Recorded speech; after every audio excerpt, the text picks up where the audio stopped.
hello दोस्तों,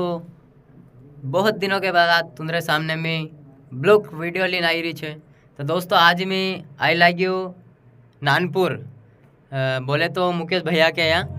तो यो studio है यो यार गावण्यो दोस्तों આપણો मतलब બહાર જાજે ને મુકેશ ભૈયા થી મિલાઈ દેશું ને આપણે સાથ કોણ કોણ છે ચા બી તું કાજે મેં બતાડ દમ હે ની ये जगदीश भाई आ गया रे अब तो ये अपने साथ सुनील भाई ने बोलो सुरेश भाई हाय भाई हेलो मुकेश भैया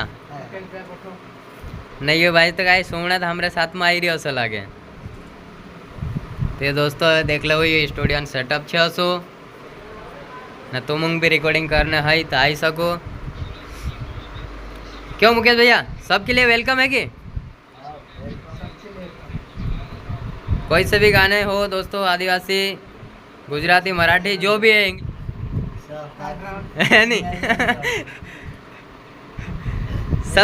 सब चलेगी खराब छोड़े बाकी सब गाय है नहीं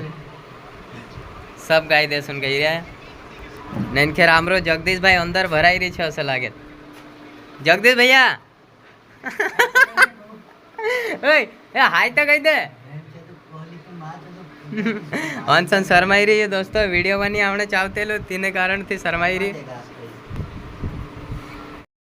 तो दोस्तों तुम सेटअप देख रहा से ये सेटअप है ने यू मुकेश भैया बटो आपण अभी एक सॉन्ग रिकॉर्डिंग થઈ ગયા છે जो આપણે कॉमिंग आप देसुन ने अभी हमरो फिर जगदीश ने मारो होने मंडे છે रिकॉर्डिंग तो जो भी कॉमिंग आप देसुन तो तुम સાંભળી लेजो एने दोस्तों तब तक के लिए वीडियो में बना रहिजो